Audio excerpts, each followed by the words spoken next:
Louisiana Shoal, Scene 1. In darkness, Zydeco music gives way to the sounds of fire-burning fish. Perhaps there's smoke. A weak dawn lights the stage as Erlene stomps the fish asses cold. Job done, she sits to enjoy her pipe full of weed. The lake in front of her is illuminated by the surviving fish. They emit glimmering, colored lights. Erlene finishes her pipe, grunts with pleasure, grabs her fishing rod, wades into the lake, and casts. Something catches. She says, "Dinner." Leisha runs in and immediately chokes on the toxic fish smoke. Erlene doesn't turn around, but asks, "You all right over there?" Leisha coughs, struggles to nod. Erlene stops to look around. "I might have some vapor rub in my bag. That and mom spit will cure close to anything." Leisha chokes and says no. "You sure? Don't want nothing to happen to you. Something goes down wrong with a do-gooder, it stresses everybody out. Doesn't change anything, but ooh, the bus dust flies. You've got to get out of there. Soon as I catch my dinner." "What? You can't eat that fish." "Why not? It's Friday. This is Louisiana." Hello, everyone. Welcome back to our second season of our summer interview series. My name is Sarah Edmonds. I'm the editor-in-chief of Her Page and Screen magazine. I'm here today with Mildred Inez Lewis. She is the author of Louisiana Shoal, which we had the honor of publishing in our 5th issue, which is still out. You can check it out. Definitely check it out. Thank you so much for being here today. Thank you, and thank your readers. I count myself one among them. I'm grateful. Thank you for reading. Um, I just want to start out. Easy question. Tell us a little bit about what inspired Louisiana Shoal. I belong to this group called Playground Los Angeles that originally started in San Francisco, and they give you a prompt three or four times a year. And I joined because I was excited about writing outside of my comfort zone, writing things that I might never otherwise have thought of. And they had a prompt about a very broad prompt about the environment. And when I thought about it, I thought, I am so interested in the role that everyday people can play in the environment. I thought about people like Greta Thunberg and the people who started the Toxic Waste Avengers. And so I wanted to do a piece about local hometown people. I wanted to set it in the southeastern United States because there's an enormous amount of pollution and a level of activism, but also a level of ambivalence about what to do about it, and a level of silence about how fast things are changing that you don't have to the same degree like in the Northeast or Canada or on the West Coast. When you think about the coal mines and so forth and the different real conflicts of interest that there are. I'm not going to sit here as somebody who grew up in New York City and lives in Southern California now and say that, we should just shut the coal mines down and leave those people to write computer code. I think it's more complicated than that. And I want to give those people real respect and honor. The second thing is I was involved with and am involved with the environmental cause for quite a while. My mom and I joined this thing called the Hudson River Clearwater Sloop about clearing up the Hudson River. The condo that I grew up in was literally on landfill overlooking the Hudson.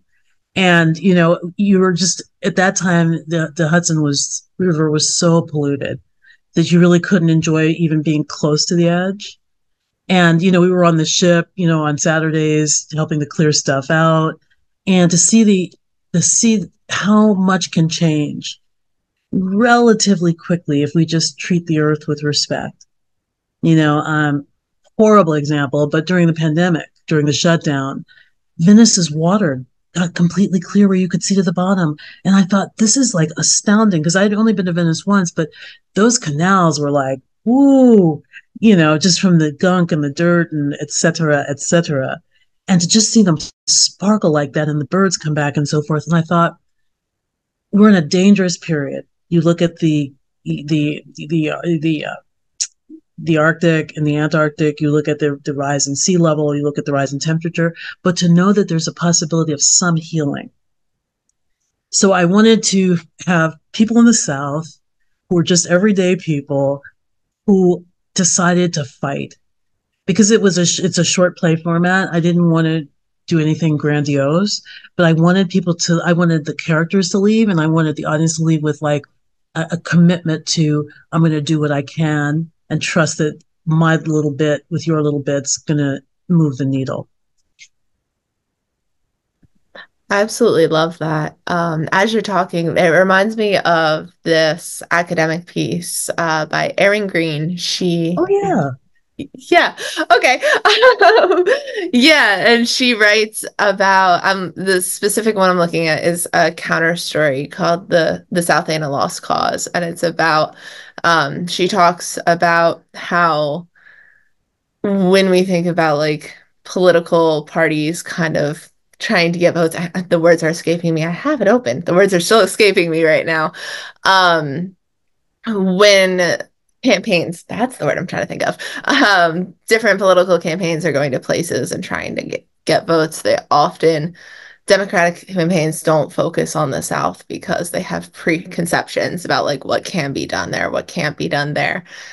And the story calls to attention all of the individual people in the South doing that work and trying to get different support systems for like queer communities in the South that we don't usually like think of as having super strong community down there. Um, and just the way you're talking about this, focusing on like bringing power to individual people, local people, small actions having that power was reminding me of this story. I had to like scroll through my computer and pull it up because to be sure I had her name correct. But yeah, and I absolutely love that because especially with global warming and environmental issues, they can feel so overwhelming, and it can be really difficult to feel like you can make that impact. And having something that shows that you just have to take one step at a time, you have to start small, you have to start local is really, really important. And I love that that was kind of the impetus for the script. I think it works Yeah, really. I think there's just not in general enough, and I want to be so careful with this because I don't mean in the political sense. I mean diversity of thought in the subject matter of our plays. Mhm. You know, there's often this kind of assumed middle class status, um, and if it's not the middle class status of the characters, it's the assumed middle class character of the audience. Mhm. And whenever I'm writing characters who are defined as or are living as marginalized, whether they're queer, whether they're living in the South, whether they're poor or working poor or blue collar. You Mhm. know, I those are the voices I'm really engaged by bringing to the fore and trying to get as close as I can Mhm. to honoring them with love Mhm. and without romanticization. Mhm. I always love what David Simon used to say about The Wire. You know, he said as a journalist, as somebody who worked and reported on these communities and these situations, I always wanted to, and I'm paraphrasing like crazy, but I always wanted to be able to show them my work and for them to feel like I had done an honorable job Mhm. and that I told the truth. Mhm. You know, and with Louisiana Shoal, I wanted to talk about two women who were from the place and had left the place. One who had worked up north, you know, gotten the benefits that that brought, uh, retired back home, Mhm. and then a young woman who is still, you know, sort of half in and half out, right? I've got my PhD, so that separates me Mhm. from my community. I'm Mhm. coming back as a kind of visitor, even though I'm from this place. I'm not really necessarily still of this place, both because of my education Mhm. and because I have detached myself. Mhm. And I think they both have decisions to make and things to unlearn. Mhm. Mhm. Absolutely. I adore that. I absolutely adore that. Just as you're talking, not to be weirdly personal about this, it's making me think of kind of an experience that like I had going through a master's program, as far as like who we assume our audience is, assume like what type of language, the way we write, who we're writing for. I actually had a professor who told me that in order to be successful and taken seriously in academia, I needed to be around more educated people because I wrote like a working class person and it would not be taken seriously. And I come from a working class family, so it fit. Um, but it was one of those things where I'm like, okay, but why would I not be taken seriously? Like, I'm doing the work, I'm getting that education. Like, I'm here in this class. I got an A in his class. Um, and then if you continually tell people that as they're going through the program, then the people who do speak like that, who do write like that, are going to lose that part of themselves. And like you were saying, be pulled away from community and lose that kind of communication with the community they come from. So personal flashbacks hearing you talk about that in a potentially slightly different way, but still. And I think it's really important as a playwright, as someone who works in film and theater, to take that step and acknowledge like, who is my audience? What can I do to like step away from the default audience? Because I feel like it's very much a commercial business decision most of the time.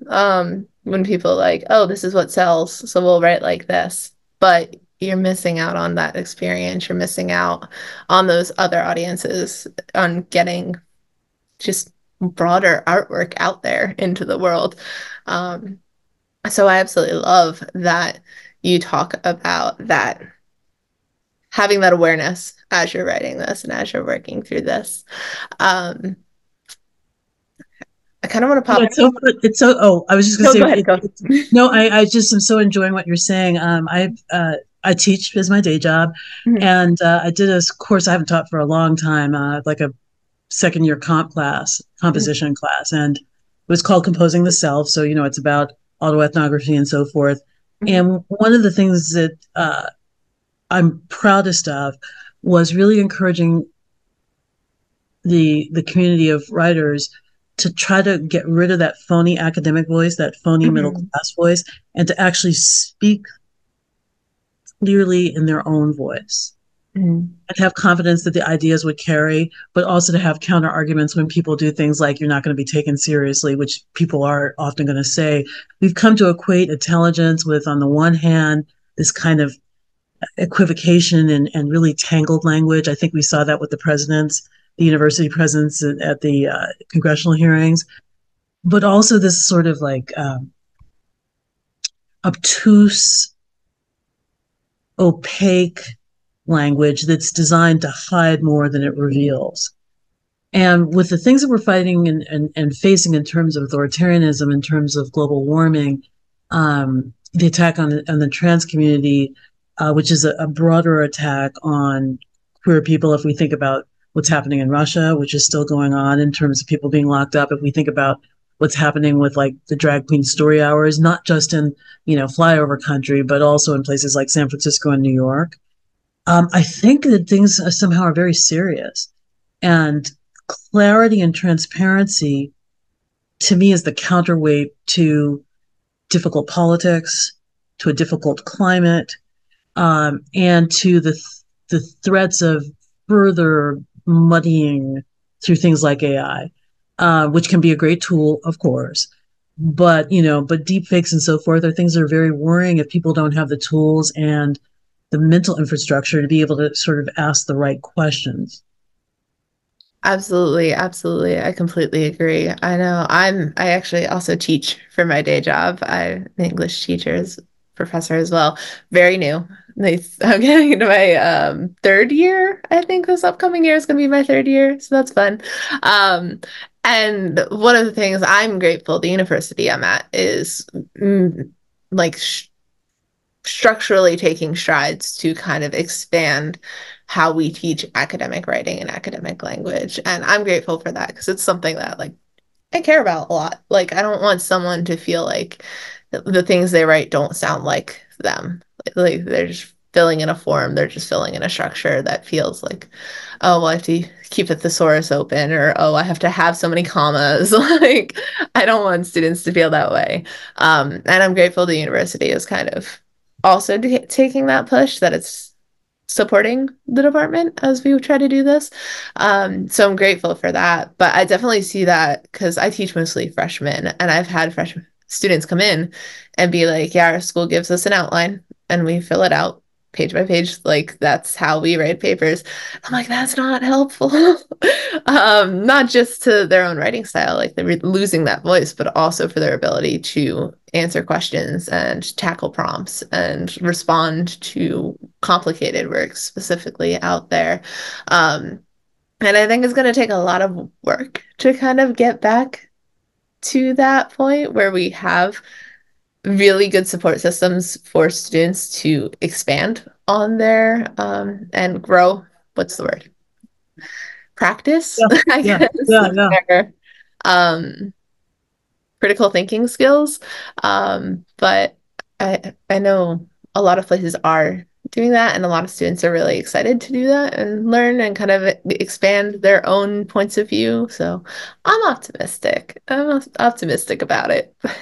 Yeah, I mean, I think it's something that's critical, and I'm going to go a step beyond saying it's about style, which it is, of course, but I think it hampers your ability to think creatively. If you are doing the equivalent of like high stakes testing, with a formula for your creative writing, like, what are you grappling with? How are you handling and respecting your muse? Um, do you even have a muse that you're hearing, or are there just a series of pattern matching or pattern matches that you're trying to do? I had a student come in with just a fantastic idea for a play, and she got buried in, oh, there's too much lights up, lights down. There's, I think there was an accidental French scene, and I was like, we're trying to write a 15-minute play, and you've been working on the first 3 pages for 2 months. Can you just maybe try to step aside and just let the play come out? Just let it come out, and see, what you have, before you engage in this like series of checklists, and before you're even sure what it is that you're trying to gift an audience. Because when we think about, at least for me, when I think about artists that have really stayed with me, even if they have ideas I'm not maybe that keen on, what sticks with me is being completely immersed in their world and their point of view, in their lyricism and their staccato, tempos, and feeling like I'm totally with somebody who has an original idea, is pursuing it in the way that's most true to them. I absolutely love that. And I agree. I agree. It can be really difficult to get out of the mindset of like, oh, this is what it has to look like. This is what it has to be. These are the formula rules. These are this, that, and the other. And but it's so important to because you can always go back and edit. You can always go back and rewrite and rework if something's really not working. If you add in like phrases out of habit. I have so many phrases I added out of habit that I'm like, I have to go back and edit all of this out. They had nothing. But just having that story, having that play out on the page can be so, so helpful. Um, Well, absolutely. I think it's helpful. I think it's like essential, because how can you criticize something that actually doesn't exist? Very good point. I mean, if it's, you know what I'm saying? If it's just in your head and an idea, and I see so many writers doing this, where, like you say, they have these things they're trying to hit, or this Mhm. strategy that they're trying to employ. It's save the cat, or no disrespect to any tool. I mean, it's all in how you use the tool, but it's kind of crazy that they're so bound up in the rules, what they're trying not to do, Mhm. that they have a hard time figuring out what they're trying to say. Mhm. And in a lot of ways, I think that's what drives everything. The fact that we have ideas, and we're passionate about them, and we're trying to get them on the page. And then we want, if we're writing for stage or for screen, we want people to embody those things. And we want that embodiment to be a gift to people who are on the other side of the apron, or on the other side of the screen. And that's such a dynamic, wild process when you think about it, Mhm. right? That I think we have to be adventurous, and brave, and courageous.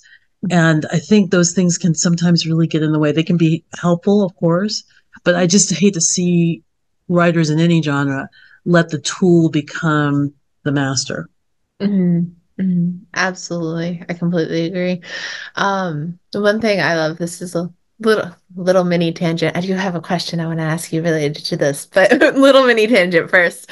Um, I recently taught a class just this past spring for the first time on cell phone cinema, like theory Ah, and production.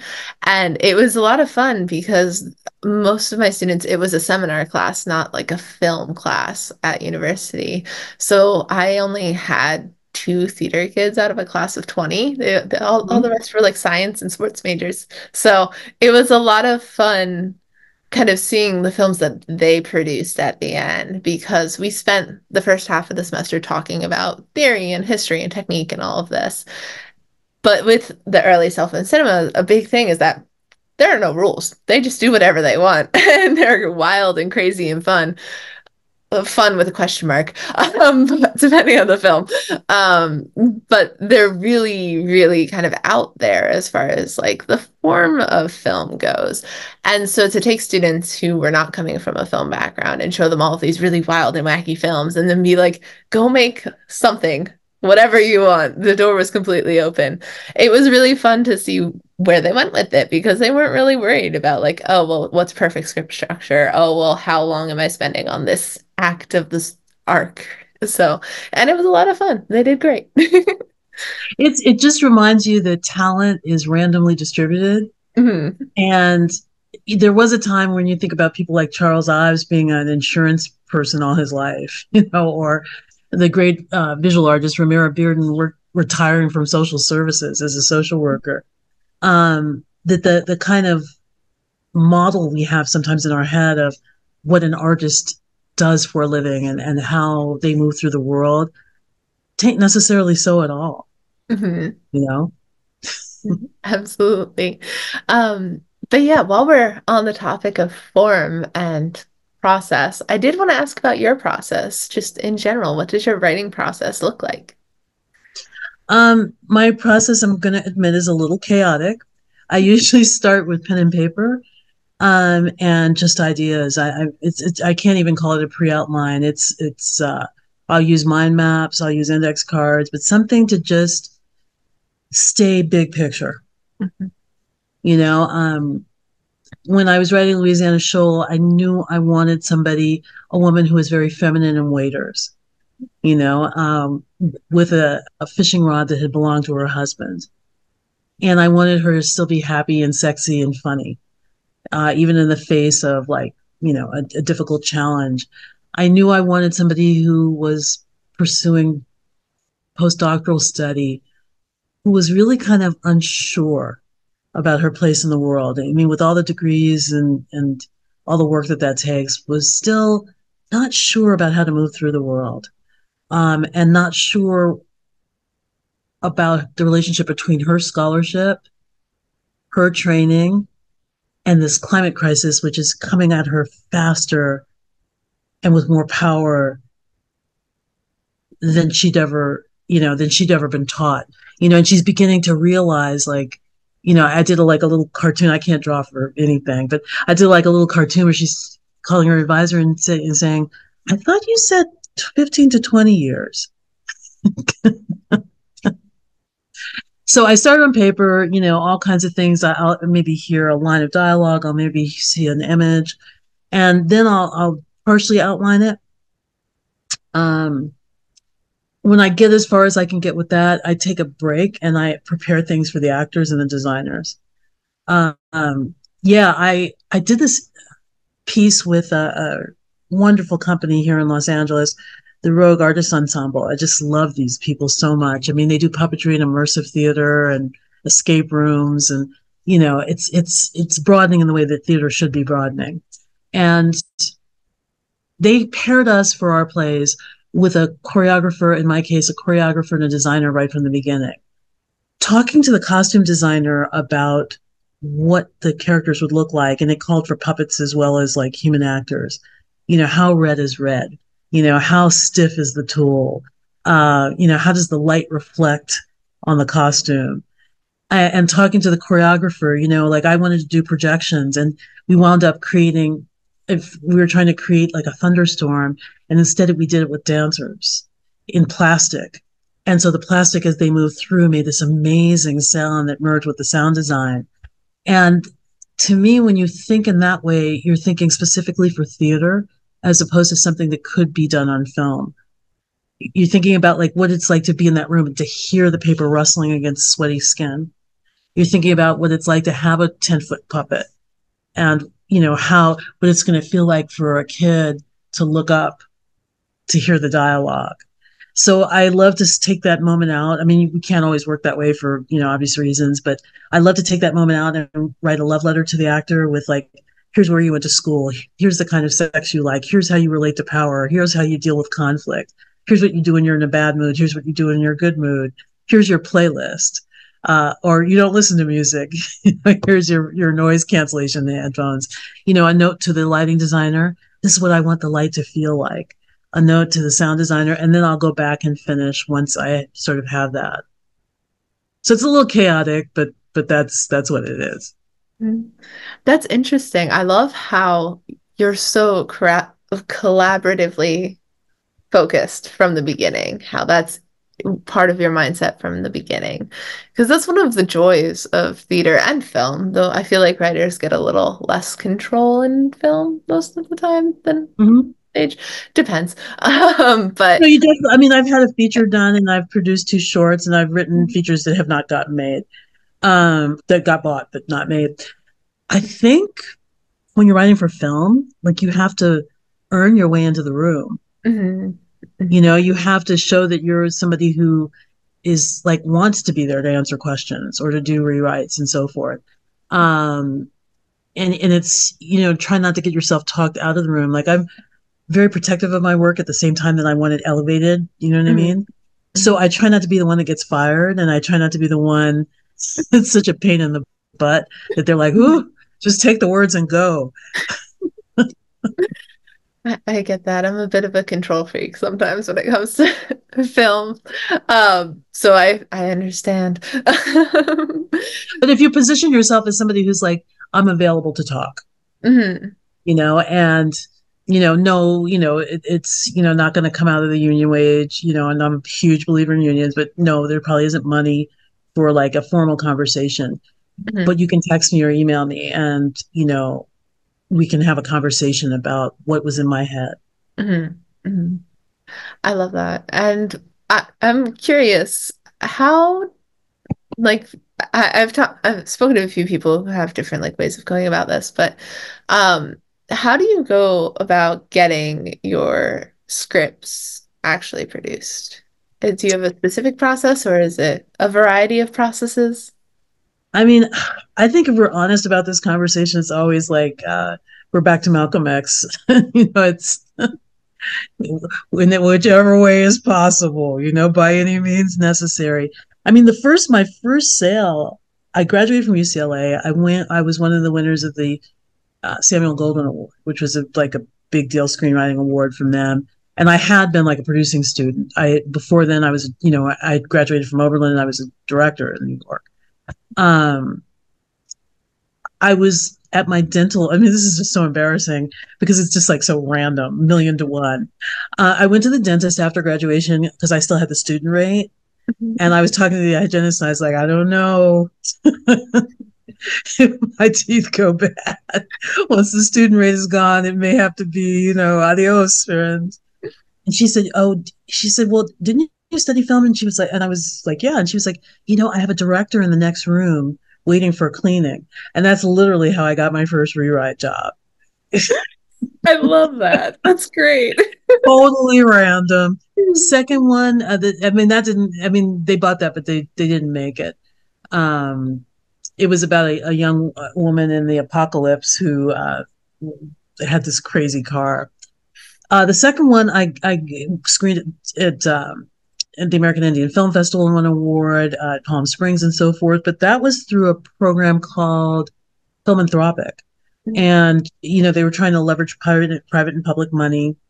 And my script was the winning script. They mentored it for a bit and then they went on and made it. And it screamed. It was on Encore Stars for quite a while. And then the other two things were just genre pieces that I got off of the there was like a website that had like openings. So it's been like and then I wrote and directed two shorts myself that screened at Outfest, that screened at San Francisco Black Film Festival, Santa Barbara Black Film Festival, the Museum of Studio Museum in Harlem, and so forth. So it's been kind of all over the map. I have not had like consistent representation, but I have had consistent hustle. Sometimes that's what you need. When it's also like, I mean, it's not to say that even when you have representation, are you working all the time? Hmm. I think a lot of times, it's a combination of people you've worked with, the hustle, sometimes an agent or a manager opening up doors, but a lot of times the for things to really move, it has to be your energy. Hmm. Hmm. Yeah, no, absolutely. I have a little bit of a funny story about like the very first film I ever worked on. So we can share funny anecdotes. It was my freshman year in college. I had a professor. I was taking a media ethics class with this great professor. It was the one class he taught. I think I forget who he was, a journal had been a journalist. I forget for where. But I got to class really early the first day and we were just talking and it like came up that I'm like, oh yeah, I like horror films. Like they're fun. And that was it. We just had a conversation about horror films. And then like a week later, he was like, I think I heard there's a film shooting in Annapolis because I went to school in like Western Maryland or Central Maryland. They called it Western Maryland. It was Central. And he's like, you should try to check it out. I was like, okay.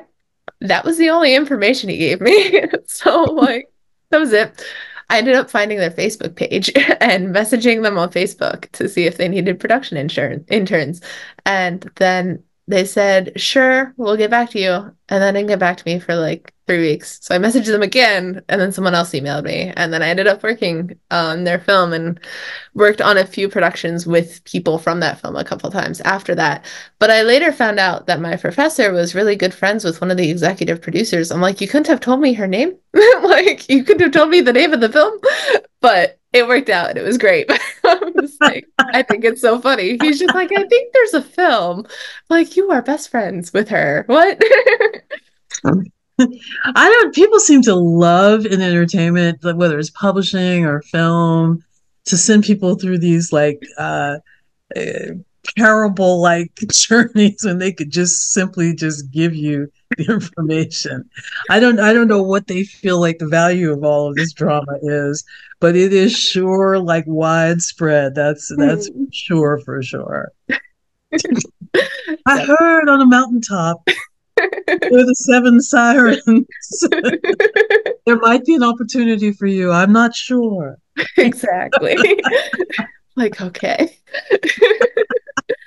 But it worked out. It's great. I honestly, it might be worth something because that was the formative moment for me where I'm like, I got over my fear of just cold calling people. Okay. Like, I just need to actually like not be afraid of emailing these random people who are way more professional and accomplished than me. They're super intimidating, but we just got to do it. Was like what was going through my mindset, and I feel like that holds true for absolutely everything, especially with trying to get works published, produced, all of that, because it's really intimidating talking to like people who have achieved it from like your perspective have achieved already, but you won't get further if you don't try is kind of my mindset a lot of the times. Um, so Hmm. it was kind of formative, I guess. So I am grateful for the wild goose chase, I guess. I mean, I think two things. One is that while you're looking at somebody who's further ahead, somebody else also is looking at you in the same way. Hmm. And so once I started thinking of that, it is like a kind of like a continuous little conveyor belt. Hmm. And you just are where you are in the conveyor belt at any one time. And it's like there are also multiple conveyor belts you're on. Hmm. I've been very, very thankful to be published widely. I'm published by Broadway Play Publishing and Applause and Smith and Krause and Next Stage. And each one of those was its own individual journey. And even though I just looked at myself and I'm like, well, I think there are one or two more that should be in print. You know, at the same time, I realized that there are people who are looking for that first Mhm. publishing opportunity and asking the same question. Mhm. And we're in a situation where you're proving yourself every time. Mhm. You know, every novella, every poem, every short story, every play. And there's something fearful about that because you can lose it and you can blow it. But there's also something tremendously like invigorating about knowing that you get to prove yourself and you get to re-meet your audience every single time. Absolutely. I think that's a really great point, especially. Okay, I'll frame this as a question. How do you think, or what do you think about like author brands? Like someone saying you have to build your brand as a writer. What are your thoughts? I have very mixed feelings about author brands. I understand why people do this. I understand, and of course, it has value. Mhm. But at the same time, I identify myself much more as an artist than as a content creator. Mhm. Um, I'm not a corporation. I mean, I have an LLC, but I'm not a corporation. I'm a human being. Mhm. And my work is not consistent enough to be a brand. You know, sometimes I'm writing stories about queer people, sometimes I'm writing about middle class people, sometimes I'm writing about older people, sometimes I'm writing about, you know, historical events. One of the nice things about being a mid-level artist in a mid-level genre, for the most part, is that, you know, the pressure I would be putting myself on to be a brand, like, who's asking for this? Like, Mhm. is NBC and is the public theater saying, "Yo, Mildred, what's up?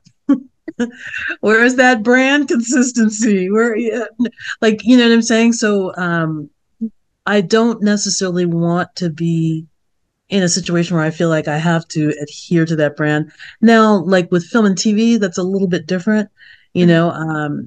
But at the same time, since I'm working mostly indie stuff Mhm. and I'm working in the podcast space as well, where things are not quite as frozen, in terms of that, I feel a little bit of freedom to eschew it.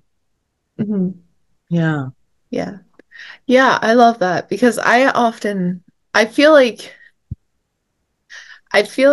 with prose writing and trying to query prose writing, there's a lot of not a lot of stress, but there's somewhat of an emphasis on kind of building a brand, building an audience, and like especially with querying agents, it can be kind of concerning because you're like, I wrote this horror novel, so I want to query an agent who handles horror, but like I also have this idea for a romance. Does this agent accept romance? Do I have to find a different agent for a different manuscript? And I think that dynamic that happens a lot through like prose publishing causes a lot of stress and like a lot of constraints about what people feel that like they can write. And I was genuinely curious if you felt that was a similar thing in like the playwriting and script writing fields because I did not know.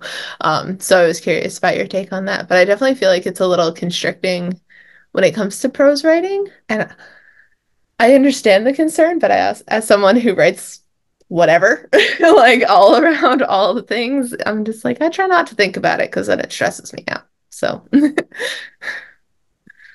I see a broader pattern here mhm, when I think about the demands to brand ourselves, to build a social media platform, and so forth. Um, it's pushing risk and investment mhm, from companies and conglomerates onto the individual. mhm, So that I just wrote a pilot that, you know, is starting to get a little bit of buzz, and you know, I built like a deck for it, and I thought, you know, like, I'm not a graphic designer, and my choices were hire somebody, you know, or do the graphic design myself. I did an initial take, and I was like, okay, let me just hire somebody to do this, which I did. mhm, But that's something, I mean, things are what they are and expectations are what they are, but I'm very clear that that's something that they should be doing once they buy it. Like Mhm. I'm not into this as somebody who's a marketing person. And so to ask me to do a deck that is essentially a form of marketing, right? A form of visual marketing, Mhm. as well as like an informational tool. Um, so one, it shoves that risk and that investment to me, the individual artist. Mhm. And two, it's asking me to do something that's outside of my area of expertise, Mhm. right? Like I am not a marketer person. I mean, just because I know Photoshop does not make me a graphic designer. And three, it makes me have it makes it so that there are real questions about who's bringing what to the table. If as an author, like I'm finishing my graphic novel and it has a publisher, so it's a different situation. But if I had been querying and people were like, well, why don't you have 10,000 followers? My thing is like, shouldn't you have 10,000 followers? Isn't that Mhm. when we're asking like who should be bringing what to the table? Like I'm bringing like the content, the product to the table, and sure, I'll engage with people on social media, and I do, and so forth. But that's like a whole other like job, Mhm. And since we both already have two jobs, like how many jobs are we supposed to have? Uh, Mhm. Especially for things that other people can do much better than we can. Mhm. So I find this to be a worrying trend, because of mission creep, because of investment, and because it shifts risk, right? Mhm. I mean, from the companies that are much better suited to take on that risk Mhm. to us, where like we're taking on risk that we can't write off. It's Mhm. taking time that we can't get back. And it's not as if having a high follower count in and of itself moves books. You Mhm. know, it it takes quite a bit more than that. Mhm. So essentially, you've started your own publicity department because you got to keep, the only way that that works is if you keep continuously feeding the machine and the algorithm and Mhm. engaging it. And that's time you could be writing. Mhm. Mhm. Absolutely. So, in Absolutely. some, I have very mixed feelings about it. I know it's real. I'm not trying to be some kind of like Luddite where it's like I am completely above this battle. But at the same time, I think as writers, we need to really be asking questions about like who's it for, Mhm. whom does it serve, um, Mhm. when and how should I push back? Mhm. Yeah. I think that's a really, really important, those are important questions to ask. Social media is exhausting. I know I've had jobs as like a social media manager for really, really, really small Mhm. organizations in the past, and it's exhausting. Those were jobs. They were full jobs and not something that I enjoyed doing, let alone would want to do to like market myself as a brand, market the products as a brand. And I think a good step like for writers and for artists is to kind of uh, I don't know. I recently saw a post on Twitter today talking about social media. That was someone sharing kind of advice that they had when they were starting out sharing their artwork online. And they were saying if you hack the algorithm and do everything at once, you might get a really good, like really large following. But if Mhm. you post your work at a time that's convenient for you, the following that you'll have will be the following that's interested in your work and like devoted to your work, not just because you popped up in someone's screen at the right time because of the algorithm. And I think that's a really good point to make because I don't know, I don't have a massive like Twitter following. I have like 4,000 some followers. I don't know. I interact with like three people daily, and that's fine. That is fine with me. Because talking to that many people at once stresses me out. But also because those are the people who like are actually interested in the work that I'm doing and the work that I'm promoting. And like you were saying, from a business perspective, is that the best? No, but I am not a business. We as people, arguably are not businesses. Can be your own boss, but that's a different thing. I mean that in a different way. And I think as writers, we have to be careful because if we look at the realities of the situation, we can buy Mhm. followers, right? Mhm. That's a very, very common practice. Mhm. To me, it's the equivalent of publishers buying books and then dumping them like in 99-cent stores and pick and saves. And, Hmm. so we know that there's some manipulation of the data, at least possible. We Hmm. don't know really how broad that is, how significant that is. But we can measure the impact on our own mental health. Social Hmm. media can be at times toxic. Hmm. We can measure it in terms of like work and how much it diverts from like what should be our principal line of business if we want to think about it in that way. Hmm. And again, like what their responsibility is. I still don't think we have a total handle on how it really works and how effective it is. Hmm. Because I've seen major brands with like maybe 10, 15,000 followers, and influencers move the needle more for them than their own social media page. Hmm. Hmm. So I don't think we have a handle on it, and I refuse to kind of be made responsible for this as an individual because, um, it's not my area of expertise, and I think it's often and the last thing I'll say is I think it's sometimes a dodge, Hmm. right, where people are like, well, I liked your book, but the other people on the committee didn't like it. So I'm just going to say it's because it's your media following. I suspect that there might be some of that going on. Hmm. Oh, I absolutely believe that for sure. Um, no, I know you had mentioned in passing during this conversation about a graphic novel. Can you tell me more about that? Or is it I not able to tell me more about it? can't tell that much more about it, but it was inspired by a old Facebook thing called Humans of New York. And Oh, I'm yeah, from yeah. yeah, and I'm from New York. And there was this amazing photograph and interview with a young woman who is an electrical engineer who worked in sort of like on the master grid in New York City underneath the ground. Mhm. And I was fascinated by the idea of how much control there is underground Mhm. and like the life of New York City underground. Because I used to belong to a group that brought sandwiches to people who were living in the abandoned stations and so forth. Mhm. So it's a novel about her turn into a super hero slash villain kind of character. We'll leave it at there. So I'm excited about it. I'm also like way behind. It's so funny how things work. Just as I was like, that's it, I'm just get the graphic novel done. Like all these playwriting commissions came in, and I've been like for the last 2 years. I've been like super busy. Mhm. Mhm. But it's good busy, successful, but it's Oh no, so thankful. It's Mhm. because every time we go out, we're at the bat as if it's the first time. Mhm. I love that. I love that. That's so fun. Do you have a theoretical, vague release date for the graphic novel yet, or not? If only one. Well, here's the deal. Oh. I'm finishing up for the Lucille Ortel, the Alcove program, which is an amazing program headed by the Calidad bitch. Um, I'm in the middle of finishing a commission for Finish Line Theater in Chicago.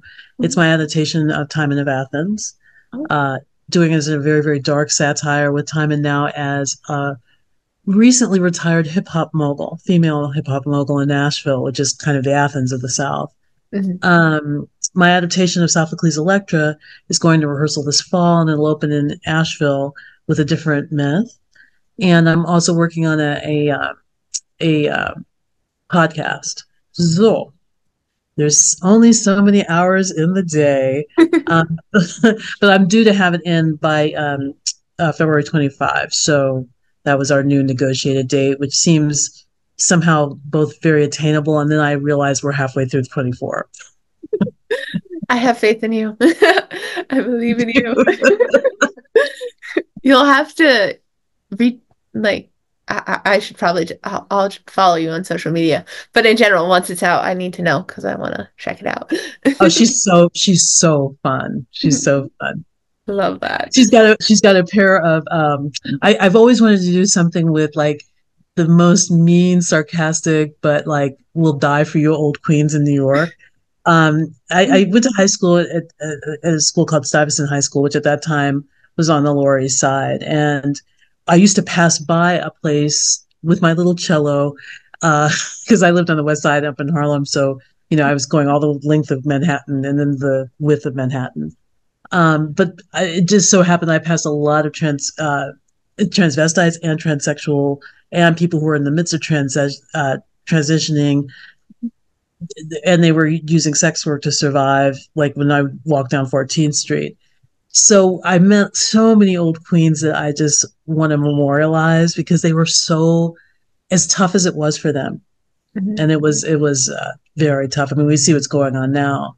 Mhm. Um, they were just full of life and full of like spit and vinegar and fire. And I just love that, and I want to memorialize them as this kind of course in her life as she comes to deal with this power that she doesn't want.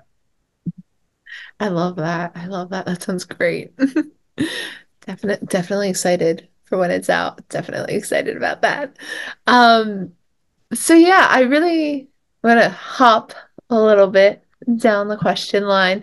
I know, the hand motions. But I know we had emailed a little bit beforehand, and you had mentioned a residency that you're working with, the Coffee Yes. Table residency. I'd love for you to talk more about that. Thank you so much. I've never done a residency because my residency was like going to the coffee shop and sitting down, maybe sitting at a different table, moving my recliner. I'm in residence facing northeast. But the reason I'm actually trying to say a little bit about this isn't so much yay me, but more I think we need more of this. It's come to the table, and it's a 2-part residency, and I hope you'll consider applying, and others who are listening will consider.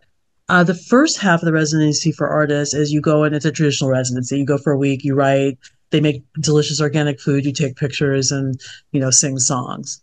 But the second part of the residency is what I think might be of interest again to you and to the listeners, where you come together with a group of administrators, educators, and artists to talk about, like, come to the table, to talk about like how we can move forward from where we are post-pandemic, way post the collapse of art funding, facing this generational shift in leadership at theaters around the country.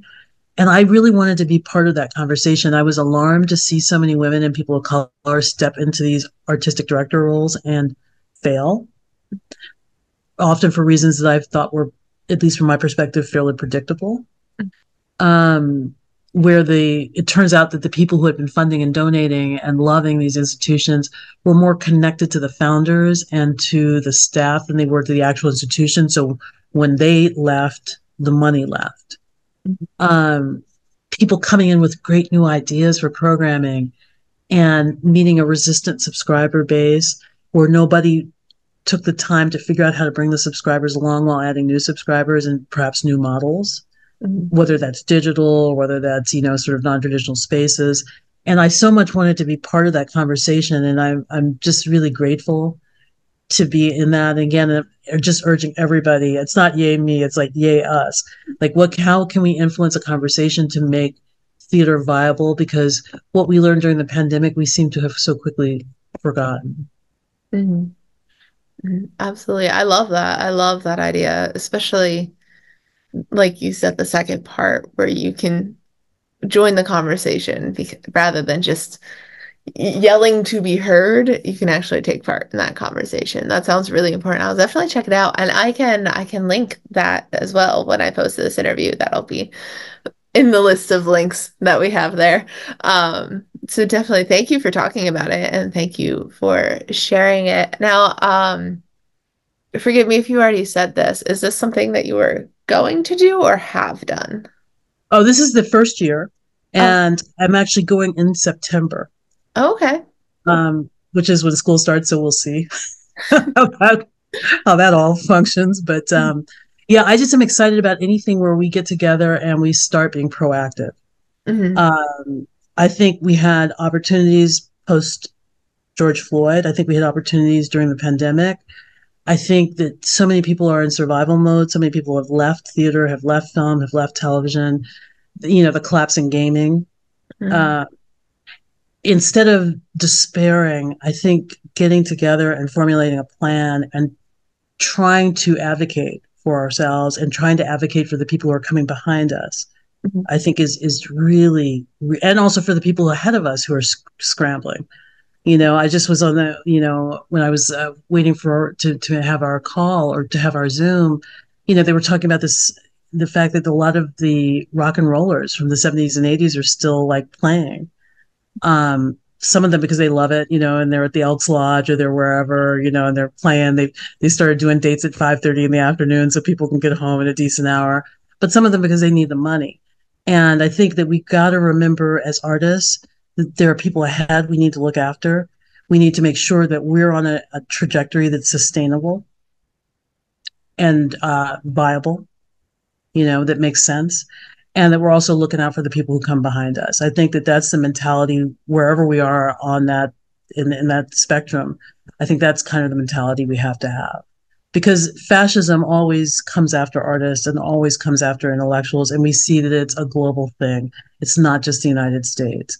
Um, Italy, I mean, I never would have thought that we'd see somebody who had such direct Nazi ties. It's shocking to see the old leadership of Philippines back in power. It's shocking to see, I think the Ukrainian war has revealed a lot of fractures.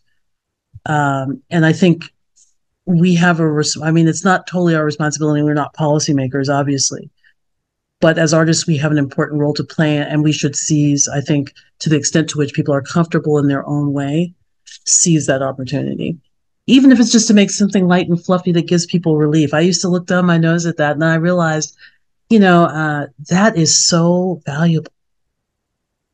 Yeah. Yeah, absolutely, absolutely. I think that's as far as the light and fluffy things go. I think that's a really important thing to remember sometimes too, because I feel like a lot of the narratives about we want to share the story and how horrible this thing was. It's like, but you also should share things that show people enjoy, empower, like embracing their lives and the art of their lives. And having that kind of balance can be just as helpful as shocking people through like the horrors of reality sometimes, and can be helpful to have that lift up as well. Yeah. And there's a kind of fascination with violence and degradation. I mean, I love violence on film, and I love reading about violence, but there's a sort of focus on it that's got a real undercurrent of misogyny. Um, I'm alarmed by how many students I have, how many colleagues I have who really do see rape as the only interesting thing that happens to women, and really do see that, really do think that only attractive, you know, skinny young women are of any interest at all. I'm alarmed by the thread of uh, homophobia that I see.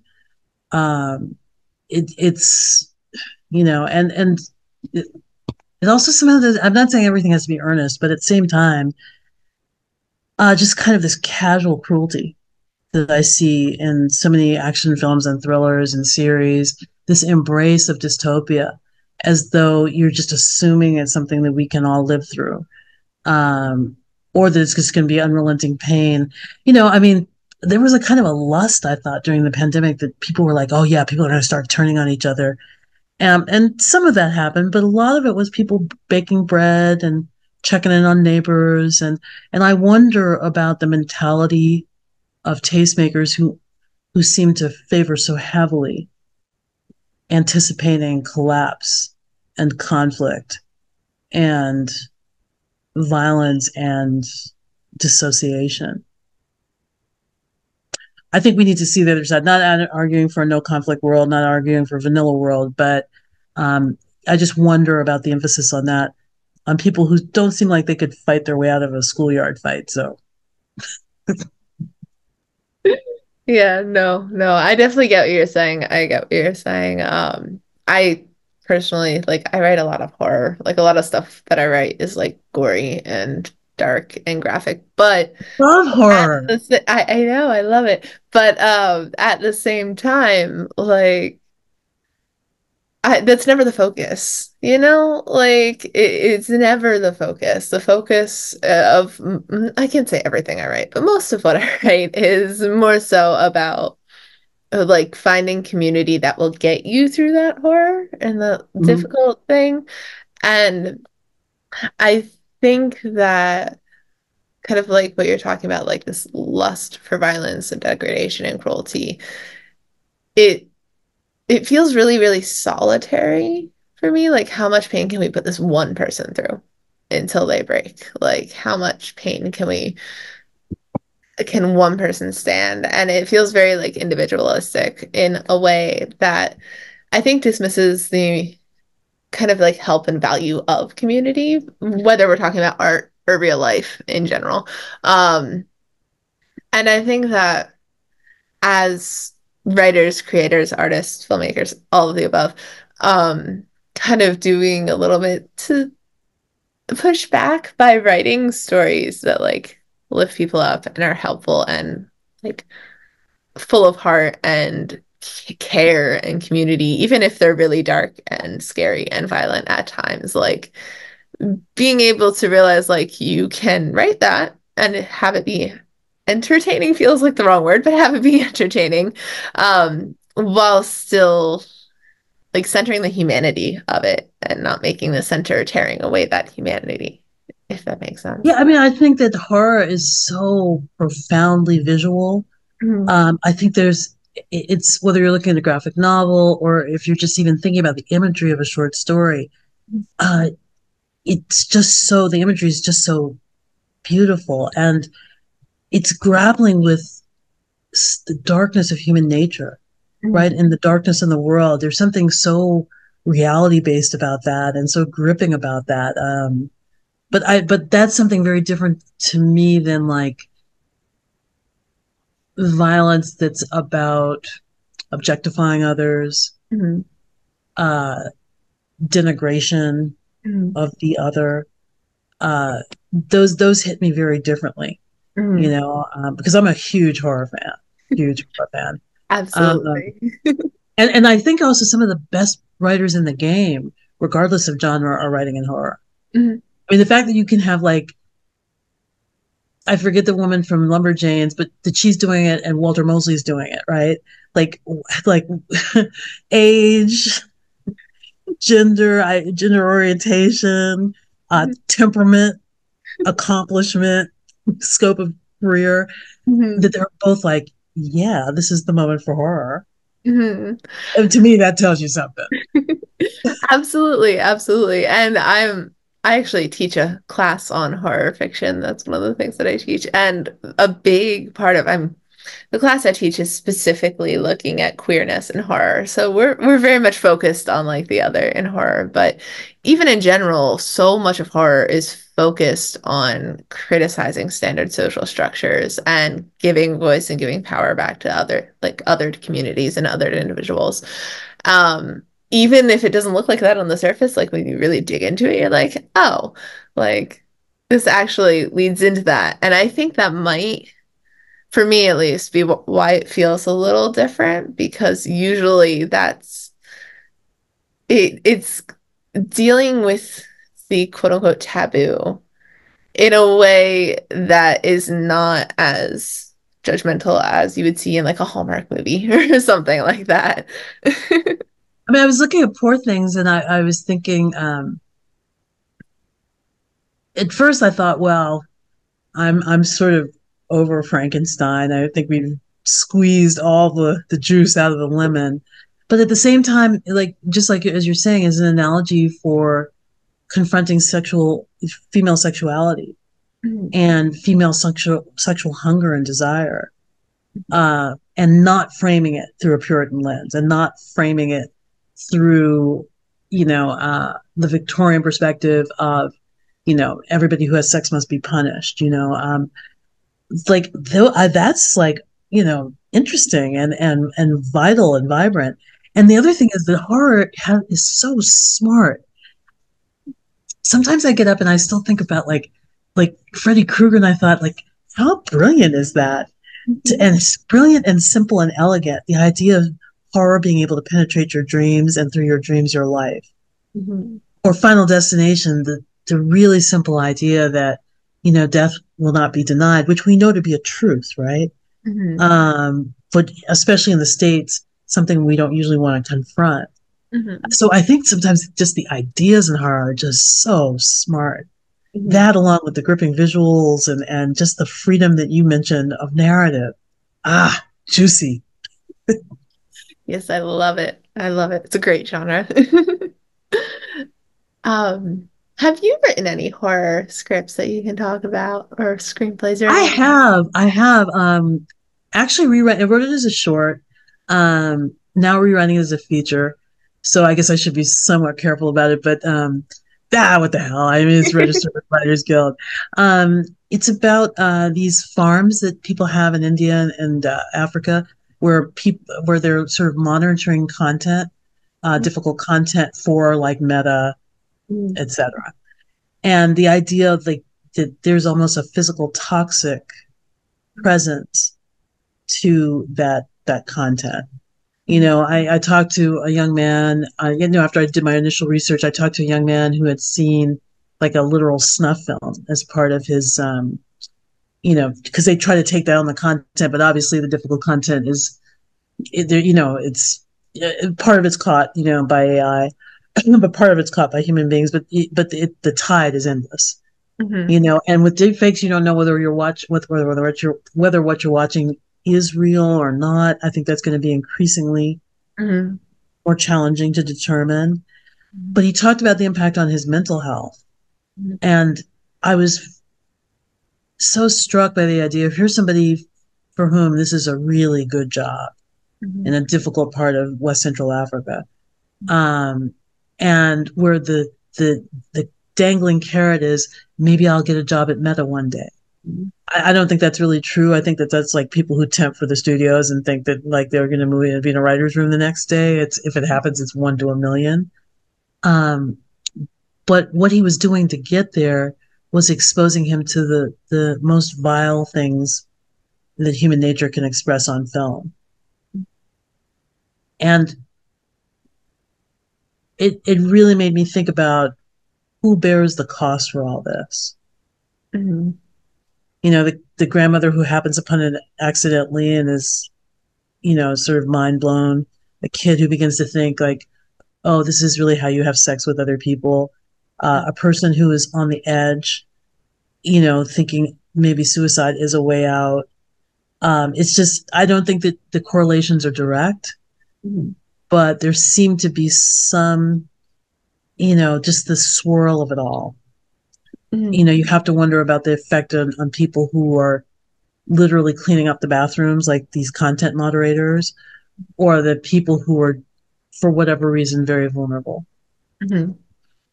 Yeah. That's a really interesting premise. I hope I know if one could only finish. I'm sure once you do, it will be wonderful. Oh, thank you. Of course. Um, so before I get to like the last question or so, I just want to check in with you. Is there anything specifically that you want to talk about that like I haven't touched on? Sure. Something that's been on my mind lately is adaptation. Yeah. I've been rethinking. Last year was the first year I really did any adaptations at all, Mhm. and the adaptation of Sophocles' Electra, I reset that in a Black Kingdom, I imagine, a series of juke joints. But in North Carolina, they were called drink houses. So essentially a juke joint in a nice place or a nice middle class place. And, there's this family that's accumulated these houses and accumulated wealth and land. And I'm, of course, in the middle of adapting Timon of Athens, as this hip hop mogul, really investigating what is charity all about? What does it mean to be for the culture? Why is charity like a ticket you have to punch to prove your goodness, and what can it absolve you from?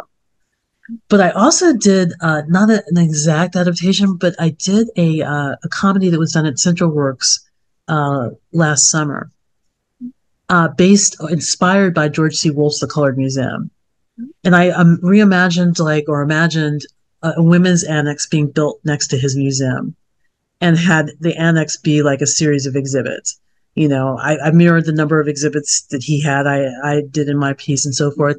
And so the question I'm finally getting to is, can we start adapting the work of great women, great people of color, great queer people, instead of always going back to Shakespeare or the Greeks? Because, reimagining George C. Wolfe, just as, Clybourne Park, imagined, after Raisin in the Sun, I think is in part an effort to say we are redefining what the canon is, Mm-hmm. what you should know, what you should have read, what you should be dreaming about. So I'm hoping to do more of that in the future, because I think it's a challenge, and I think in bringing their work to life, it helps to invigorate your world in a different way, Mm-hmm. which you might not otherwise have done with just original material. Mm-hmm. I love that. And I love that way of looking at it too, because I've never really thought about adaptation as being kind of like a marker for a piece of work, like a classic piece of work. Like once it's adapted, then it gets readopted, reintegrated, and just reimagined for a new time period and new audience. But like I never really thought about that as being like, oh, it's been adapted this many times, so that's the original work, that's the classic. So I love this thought that you have in this process that you're looking into of like adapting works from other creators and kind of re-bringing them to the table and introducing them to a new audience, kind of setting them as the classic too. I love that. I love that way of looking at it. Um, Isn't it dope? yeah, it is. I love it. I'm in a. I mean, this is a project not for this year because I'm always, I'm struggling with That's a deadlines. lot. But I've been wanting to do a piece imagining the relationship between Maria Elena Fornes and Susan Sontag as a Maria Elena Fornes play. So that's on tap for 26, because again, I think that, it's going to take the form of her play Mud, Mm-hmm, mm-hmm. with the short scenes and the horror and so forth. And I just am so excited for 26 to get the chance to write this. That's awesome. That's awesome. Yeah, I definitely have to keep tabs on you for them so I can stay up to date. Yeah, and please send me the information for your novella, because I would love for not only me, but for your listeners to know that side of your work. Yeah, yeah, definitely. I can, for anybody listening, it's just a short little novella called Late Nights at Full Moon Records. It's Mm. published by 30 West Publishing House. This is what the cover art looks like because I got a tattoo of it because of course I did. Um, cover art by Angelo Maniage. He's great. Artwork is obviously I loved it. But yeah, it's just a fun little story about this guy who's living out of his car, needs a job, gets a job at a record store run by two elderly women. And the only rule that they have is he's not allowed to go in the basement, which he So, finds is odd. Eventually goes into the basement, of course. That's not a spoiler. And then finds out the secret that they're hiding. So that's all a giveaway of it there. It's horror adjacent, I think, because it does get kind of gory, but it's not really horror. So, like most of my things, it's horror adjacent. It's very queer. Main character's trans. The two women are wives, so they're lesbians. So very queer. Um, yeah, it came out in September. I'm excited about it. It's fun hey, time. September is like yesterday in publishing terms. So go out and get that novella, friends. I know I'm going Oh, well, thank you. I appreciate it. And yes, I know you've talked us through the projects that you're working on. Is there anything that you have out right now that we can go search out and buy tickets for, read up on? I'll be in Chicago, July 12th through the 17th, with the adaptation of Timon of Athens at Finish Line Theater in Chicago. I believe the tickets are free, which is always nice. We have a Um, lot of readers and former writers in Chicago. Fun fact. I remember yeah.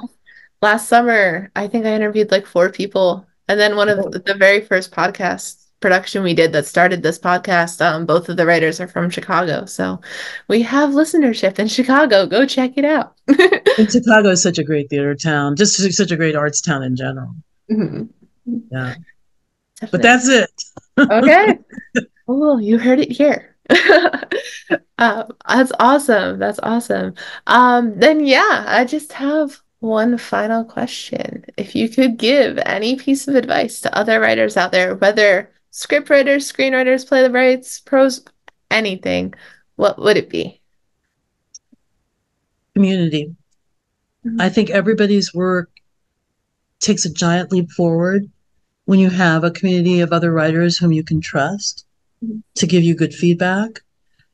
Not feedback that's actionable always, but who give you a perspective on your work, a perspective on how it might grow, a perspective on some truths that you might have overlooked. There are so many people who prey on us, editors and agents and people selling programs and seminars. I'm not saying that all of them are bad, but I think we turn first to each other.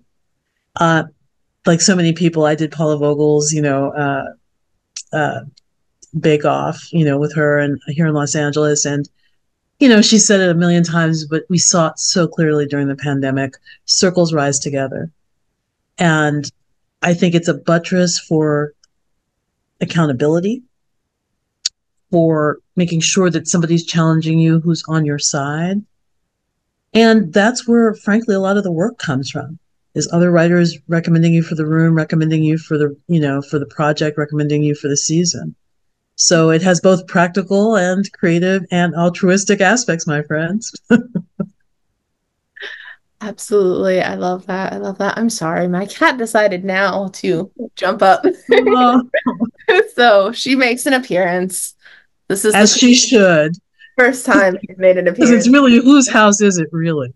Honestly, she has a cat door built into my bedroom door, so it is her house. Like I can't close her out if I want. I'm sorry about that. No, there's no reason for sorrow. My cat does the same. But yes, that is excellent, excellent advice. I don't know where I would be without writing community, writing groups, just friends who write or friends who are willing to read what I write, whether they write themselves or not. Um, And community is not something to be taken for granted. I think we saw people who really were not in community really struggle during the lockdowns, and that's something to think about. I don't know anybody connected to a theater who didn't have some level of community support. Whether it was leaving a meal on a porch or just somebody checking in. And in a world where fewer people go to church, fewer people belong to fraternal organizations, where the famous we're bowling alone, right? Um, just the theater community, we're already people who go out and do stuff mhm, together, and for that, I'm always really grateful. mhm. I love that. I do love that. That is one thing I kind of miss when I'm on breaks from working on productions. I'm like, Mm-hmm. writing outside of that is pretty solitary. So Yeah. it's good to take that time and foster community with other writers and with readers too. Well, thank you so, so much for doing this interview. It's been really, really wonderful to meet you and speak with you. And I hope you'll keep in touch. Keep us I, updated. I will indeed, and my best to all your readers. My DMs are open, happy to answer questions and help people along. And if people get weird, happy to block. So they're open and they'll stay open.